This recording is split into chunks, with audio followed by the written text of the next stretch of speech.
자, 그리고 7번째 계명은 무엇입니까? 다 같이 14절 시작. 간음하지 말라. 이게 간음하지 말라. 이게 바로 7번째 계명이 돼요. 부부 외에 다른 사람하고 성적인 관계를 갖는다는 거, 이것은 아주 죄악된 것입니다. 오늘 너무나 이러한 것들이 만연하고 있어요. 자기가 하면 로맨스고 남이 하면 불륜이라고 아주 지금 그 불륜을 가지고 로맨스처럼 드라마를, 영화를 만들고 있어요. 이 세상이 그만큼 이 도덕적으로 타락한 것입니다. 네. 주님은 마태복음 5장 27절에 음욕을 품고 여자를 보는 자마다 마음에 이미 간음했다. 마음으로 음한 마음, 음욕을 품는 것만 해도 이것도 하나님은 간음죄로 보시는 거예요. 네. 음욕을 품는 거. 겉으로 음행을 하지 않았어도 마음속으로 이 음한 마음을 품으면 하나님은 죄 없다 하지 않아요. 네. 우리 간음한 자로 보시는 것입니다. 성경은 침소를 더럽히지 말라고 말합니다. 히브리서 13장 4절 우리 한번 같이 읽어볼까요? 시작. 모든 사람은 결혼을 귀히 여기고 침소를 더럽히지 않게 하라. 음행하는 자들과 간음하는 자들을 하나님이 심판하시리라. 하나님이 반드시 심판하십니다. 침소를 더럽히지 마라. 결혼을 귀히 여기라. 요즘은 이상하게 결혼 전에 살아보고 그 다음에 이 사람하고 계속 살아도 되겠다 싶으면 그때 결혼식을 올리는 이상한 풍조가 돌고 있어요. 하나님은 그거 악하게 봅니다. 결혼은 귀한 것입니다. 결혼이라는 제도는 하나님이 만드신 것입니다. 네. 그리고 침소를 더럽히지 않게 하라. 음행하는 자들, 간음하는 자들 하나님 반드시 심판하신다는 거죠. 자, 8번째 계명은 무엇입니까? 시작. 도둑질하지 말라는 거예요. 도둑질하지 말라. 디모데전서 6장 7절에는 우리가 세상에 아무것도 가지고 온 것이 없음에 또한 아무것도 가지고 가지 못하리니 우리가 먹을 것과 입을 것이 있은즉 족한 줄로 알 것이니라 그랬어요. 네. 여러분 우리 공술에 공수고 이런 얘기 들었죠? 빈손으로 왔으니 이제 빈손으로 가게 된다는 거죠. 우리는 아무것도 가지고 온 것이 없기 때문에 갈 때도 아무것도 가지고 가지 못할 것이다. 너무 욕심 부리지 마라. 욕심을 넘어서서 남의 물건을 훔치는 데까지 가는 거, 이거는 더 큰 죄가 되는 것이죠. 먹을 것과 입을 것이 있은즉 족하지 않냐 이거예요. 부자라고 재벌이라고 5끼 6끼 먹습니까? 부자도 3끼 먹고 가난한 사람도 3끼 먹어요. 너무 부러워할 거 없어요. 오히려 입맛 좋게 해주신 걸 감사해야 돼. 입맛이 좋아야지. 아무리 진수성찬을 차려놨어도 입맛이 안 좋아 봐. 그러면 아이고 뭘 먹을까? 아유 뭐 먹어볼 게 없네. 이러죠. 부자는 맛있는 걸 몰라요. 가난한 사람들은 뭘 줘도 맛있어. 왜 이렇게 맛있냐?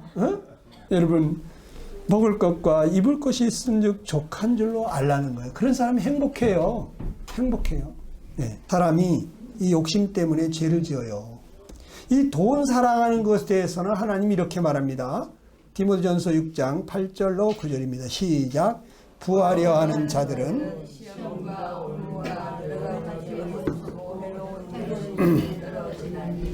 그 사람으로 파멸과 멸망에 빠지게 하는 것이라. 돈을 사랑함이 일만하게 뿌리가 되나니 그랬어요. 부자 되세요. 그래요. 부자 되세요. 여러분 부자 되는 거 좋아하죠? 다 부자가 되면 자기가 사고 싶은 거 마음대로 하고 싶은 거 가고 싶은 곳 마음대로 다닐 수가 있고 좋을 것 같죠? 예. 그래서 서로 부하려고 합니다. 예. 그런데 이러한 그 부자 되려고 너무 하다가 보면은 사람이 시험과 올무와 여러 가지 어리석고 해로운 욕심에 떨어지기 때문에 사람으로 파멸과 멸망에 빠지게 한다는 거예요. 예. 부자 되려고 했다가 쇠고랑 차신 분들이 저기 가보면 많이 있어요. 예. 이 돈은 그냥 돌고 돌아야 돼요. 예. 필요한 사람에게 있을 만큼 있으면 돼요. 그래서 어떤 분이 얘기하기를 돈은 화장실에 휴지와 같다 이렇게 얘기를 하더라고요. 그래서 뭔 소린가 보니까 화장실에 휴지가 없으면 난감하더라고. 그러니까 꼭 필요할 때 돈이 없으면 난감한데 그렇다고 화장실에 휴지 많다고 히 하고 웃으면서 좋아할 것도 아니잖아요. 꼭 필요한 만큼만 있으면 되잖아요. 그렇죠? 그러니까 돈은 화장실에 휴지와 같다. 그 너무 많이 그냥 욕심 부리지 말고 그냥 필요한 만큼 있으면 족한 줄 아는 사람, 이런 사람이 정말 행복해요. 행복해요. 이 욕심이 이끌리면요, 사람이 바다는 채워도 사람의 그 욕심은 채우지 못하거든요.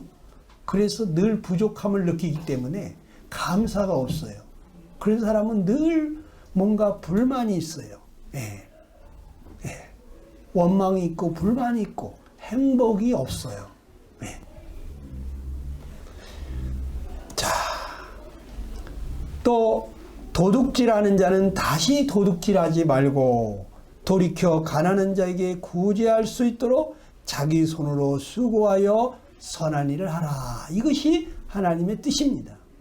예, 내가 과거에 도둑질했다고 할지라도 이제 다시는 도둑질하지 말고 이제 나도 다른 사람들, 그 도둑질하고 싶어 할 정도로 가난하고 어려운 사람들, 가난한 자에게 구제할 수 있도록, 그런 사람들 도와주면서 살 수 있도록 자기 손으로 수고해서 선한 일을 하라. 열심히 일을 해서 이렇게 사람이요, 이 열심히 살면요 다 살 수 있게 하나님이 만들어 놨어요, 세상을. 예. 그리고 이 성경에 이웃을 자기 몸처럼 사랑하라 그러잖아요. 지금 여기 5계명부터 10번째 계명까지 내용은 이웃을 자기 몸처럼 사랑하라 이런 내용이거든요. 1계명부터 4계명까지는 우리가 마음을 다해서 하나님을 사랑하라는 뜻이에요, 내용이에요. 그럼 하나님을 사랑하고 이웃을 사랑하게 되면요 저절로 잘 살게 돼 있어요. 우리가 음식 하나를 만들어도 말이죠, 이웃을 갖다가 내 몸처럼 생각하고 내가 먹을 것처럼 그 농약 많이 뿌린 거 말고 정말 좋은 재료 갖다가 정말 내가 먹을 것처럼, 내 가족이 먹을 것처럼 그렇게 만들어 봐요. 손님들이 꾸역꾸역 몰려오게 돼 있어요. 그 사람들을 잘 대접해주면 돈을 놓고 가게 돼 있어요. 그래서 이웃을 내 몸처럼 사랑하면서 사는 사람은 그냥 돈이 굴러 들어오게 돼 있어요. 이게 하나님의 법칙이에요. 근데 이거를 모르고 그냥 어떻게 해서든지 부자 되려고 하니까 시험에 드는 거예요. 올무에 빠지는 거예요. 죄를 짓는 거예요. 그러니까 쇠고랑 차는 거죠. 네. 여러분이 하나님이 세운 이 법칙을 따라서 살아가게 될 때 인생은 정말 행복해지게 돼 있습니다. 요즘 살다 보면 남의 것을 허락 없이 착복하거나 부당한 방법으로 부를 축적하는 거, 남의 기술을 또는 지식을, 정보를, 그런 것을 훔치는 것도, 그것도 도둑질이 되는 것입니다. 인간 삶의 모든 영역에 있어서 타인의 소유에 피해를 끼치는 것은 다 도둑질이 되는 거예요. 도둑질이.